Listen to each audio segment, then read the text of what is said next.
ஓம் சாய்ராம், ஜெய் சாய்ராம். எல்லாரும் நல்லா இருக்கணும். எல்லாருக்கும் நல்லதே நடக்கணும். அன்பு குழந்தையே, உனக்கான நல்லதும் நீ ஆசை ஆசையா எதிர்பார்த்து தேடி தவிச்சதும் நாளை விடியல்ல உன் கைகளில் வந்து சேரதான் போகுது. மனிதனுடைய வாழ்க்கை என்பது அடுத்த நொடியில் 1000 ஆச்சரியங்களை ஒழித்து வைத்துள்ளதாக தானே இருக்கிறது. அப்படி உன் வாழ்க்கையிலையும் இதுவரை நடந்த விஷயங்கள் எல்லாம் சிலது சந்தோஷமாகவும் சில இது சங்கடங்களாகவும் கூட இருந்துள்ளது. ஆனால் அதை பற்றியெல்லாம் நீ கவலைப்படாத. உனக்கான சந்தோஷ செய்தியை உன் சாயப்பா நான் கொண்டு வந்து விட்டேன் என் செல்லமே. அரசியலை போலதான மனிதர்களுடைய வாழ்க்கையும் இருக்குது. பல எதிர்பார்ப்புகளையும் வாக்குறுதிகளையும் கொடுக்கிற இந்த வாழ்க்கை எதையுமே நிறைவேற்றாமல் ஆசைகளை எப்போதும் ஏமாற்றமாகவே கொடுத்து கொண்டே இருக்கிறதா? கவலைப்படாத.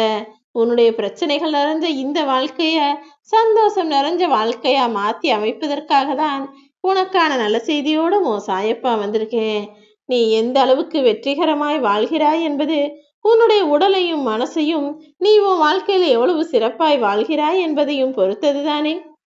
வாழ்க்கையை சிறப்பாய் வாழ்வதற்கு உண்டான வேலைகளை நீதானே செய்யணும் என் செல்லமே. உன் வாழ்க்கையில எல்லாமே ஒரு நாள் மாறும். ஆனால் ஒரே நாளில் மாறிடாது என்பதை புரிந்து நடந்துகள். மனிதன் வாழ்வதற்காக ஒவ்வொரு நொடியும் பல துன்பங்களையும் தாங்கிக் கொள்ளக்கூடிய துணிச்சலோடு தானே இருக்க வேண்டியதாக இருக்கு. இப்போ உன் வாழ்க்கையில இருக்கக்கூடிய பிரச்சனையும் கஷ்டமும் நிரந்தரம் கிடையாது என் தங்கமே. ஆடம்பர செலவு செஞ்சு தரித்திரத்தை விலை கொடுத்து வாங்காமல் அவசியத்திற்கு மட்டும் செலவு செஞ்சு உனக்கான வேலைகளை சரியாய் சிறப்பாய் முறையாய் செஞ்சு வந்தாலே நீ எதிர்பார்த்த எல்லா நல்லதும் நடந்துடும். ஒரு வட்டம் போட்டு அதுக்குள்ள வாழ நினைக்கிறது தப்பு கிடையாது. ஆனா அந்த வட்டம் மட்டும்தான் வாழ்க்கைன்னு நினைச்சினா அது தப்பாயிடும். வட்டத்துக்குள்ள வாழ்க்கைங்கிறது ஒழுக்கமா நேர்மையா நியாயமா வாழ்றது போல. அதுவும் முக்கியம்.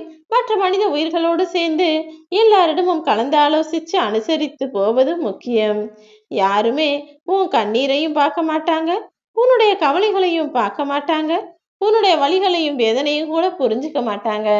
ஆனா நீ தவறு செஞ்சா மட்டும் அதை பத்தி குறை சொல்றதுக்காக ஒரு கூட்டமாவே கூடிடுவாங்க. என் அன்பு குழந்தையான நீ ஒருபோதும் வருத்தப்படக்கூடாது. அழகான சிலையை எதற்காக கல்லினால் உருவாக்குகிறார்கள் தெரியுமா? ஒரு கல்ல தேவையுள்ள பகுதியும் இருக்கும், தேவையில்லாத பகுதியும் இருக்கும். அதில் தேவையில்லாத பகுதிகளை நீக்கும் போதுதானே தேவையான அழகான சிலை அதனுள்ளிருந்து வெளிவருகிறது. அப்படிப்பட்ட கல் போலதான் மனிதனின் மனசும். தேவையில்லாத விஷயங்களை உனக்குள்ள இருந்து நீக்கிட்டா அந்த அழகான சிற்பம் போல உன் மனதும் அழகான விஷயங்களை உனக்கு நடத்தி கொடுத்துடும் சொல்றதுக்காக தான் சிலைகள் என்பது கற்களால் செய்யப்பட்டு தெய்வமாக உன் கண் முன்னால் வைக்கப்படுகிறது.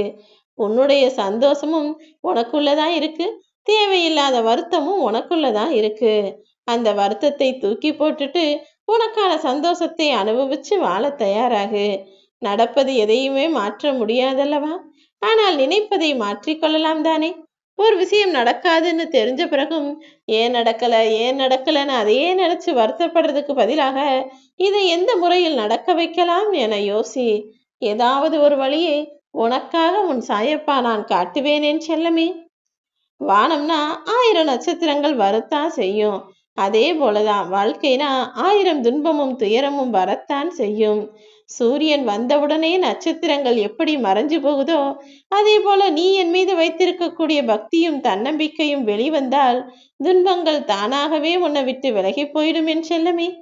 நீ எதுக்காகவும் கவலைப்படாத.